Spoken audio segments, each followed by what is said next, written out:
हाय, आप देख रहे हैं इंडिया न्यूज़ इन खबर और मैं हूं विष्णु शर्मा। चुनावी विश्लेषण करेंगे बेंगलोर साउथ सीट का। वो सीट जो अनंत कुमार की सीट थी। अनंत कुमार की मौत हो गई। बीजेपी नेता थे, लगातार 6 बार बेंगलोर साउथ पे जीतते आ रहे थे। और बेंगलोर साउथ वो क्षेत्र है जिसमें आईटी कंपनियों की भरमार है। मैं आपको बता दूं, वहाँ अनुसूचित जाति और जनजाति की केवल 9% वोट हैं और इसमें पिछड़ा जाति जो बैकवर्ड है वो वहाँ पर ज़्यादा है। वोकालिंगा जाति का जो दबदबा है वो सबसे ज़्यादा है। और अनंत कुमार इस पूरे जाति सिस्टम को तोड़कर लगातार 6 बार से वहाँ से सांसद बने हुए हैं। 1952 से बात करें, पहला चुनाव जब हुआ 1951-52 में, वहाँ से लेकर 1977 तक लगातार कांग्रेस के उम्मीदवार यहाँ से जीतते रहे।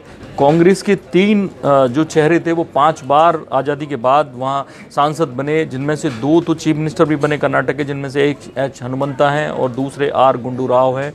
दोनों चीफ मिनिस्टर बने। हनुमंता 2 बार वहाँ से जीते।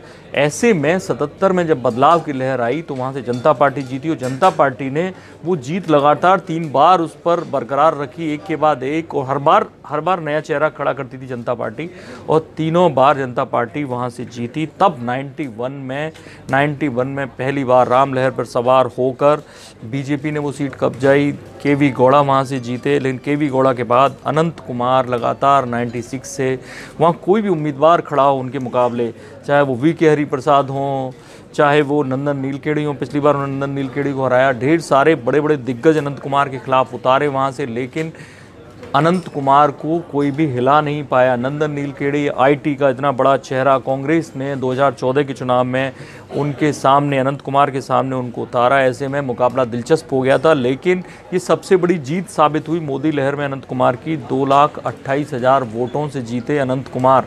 ऐसे में अनंत कुमार, जिन्हें संकट मोचक माना जाता था, वाजपेयी सरकार हो या मोदी सरकार हो, मोदी सरकार में उन्हें उर्वरक मंत्रालय के अलावा, रसायन उर्वरक मंत्रालय के अलावा संसदीय कार्य मंत्री भी दिया गया। फ्लोर मैनेजमेंट एक तरह से उनकी खूबी थी, जिसके चलते इन्हें मौका दिया गया। उन्होंने कभी भी स्टेट की राजनीति में अपने कदम नहीं बढ़ाए। वहाँ येदियुरप्पा हावी रहे, लेकिन वो हमेशा केंद्र की राजनीति में दखल देते रहे। बीजेपी के जो साउथ के चेहरे हैं उनमें जो एक तरह से बड़ा प्रिय नाम बीजेपी के नेताओं का था, और जिसने ना केवल जो अटल आडवाणी युग में अपनी जगह बनाई अनंत कुमार ने, बल्कि मोदी युग में भी उनकी अच्छे से पकड़ बनी हुई थी। मैं आपको बता दूं, बेंगलोर में 4 लोकसभा सीटें और बेंगलोर दक्षिण के तहत 8 विधानसभाएं आती हैं, जिनमें से फ़िलहाल बीजेपी का 5 विधानसभाओं पे कब्जा है। 3 विधायक जो हैं वहाँ कांग्रेस के हैं। ऐसे में बीजेपी मजबूत, और पिछली बार जिस तरह से इतनी बड़ी जीत मिली थी उसको देखते हुए लग रहा था कि अनंत कुमार अगली बार भी बाजी मारेंगे, लेकिन अनंत कुमार अब नहीं रहे। तो ऐसे में बीजेपी को उतना ही कद्दावर चेहरा चाहिए और इसकी जुगत में लगे थे। लेकिन बहुत लोगों ने कोशिश की कि उनकी वाइफ जो थी अनंत कुमार की, क्योंकि वो लगातार अनंत कुमार की जितने सामाजिक काम होती थी उनमें उनके साथ देती थी, तेजस्विनी नाम है उनका, अदम्य चेतना करके एक NGO चलाती हैं जो राजस्थान और कर्नाटक में करीब 2 लाख बच्चों को मिड डे मील रोज देता है। तो ऐसे में तेजस्विनी कुछ दिनों खामोश रहीं, लेकिन बाद में येदियुरप्पा ने उनका नाम बढ़ाया और जो राज्य की कार्य समिति है उसमें प्रस्ताव पारित किया।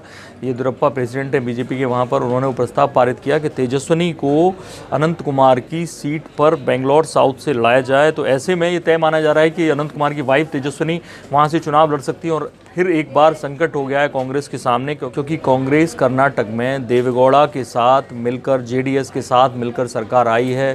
कांग्रेस के काफ़ी कम विधायक रह गए हैं, सरकार उनकी ज़रूर आ गई है, लेकिन बेंगलोर साउथ में जो अनंत कुमार के बाद सहानुभूति लहर एक तरह से कही जा सकती है तेजस्विनी के हक में है। ऐसे में तेजस्विनी की इमेज ठीक है और उनके मुकाबले एक तगड़ा चेहरा, एक बड़ा चेहरा, एक ग्लैमरस चेहरा जो तेजस्विनी को मात दे सके, कांग्रेस के लिए ढूंढना वाकई में आसान नहीं होगा। अगर वो चेहरे का ऐलान होता है और तेजस्विनी के नाम का भी ऐलान होता है तो एक बार फिर से सीट का चुनावी विश्लेषण करेंगे। आप देखते रहिए इंडिया न्यूज़, सब्सक्राइब करें इनका। थैंक यू, नमस्कार।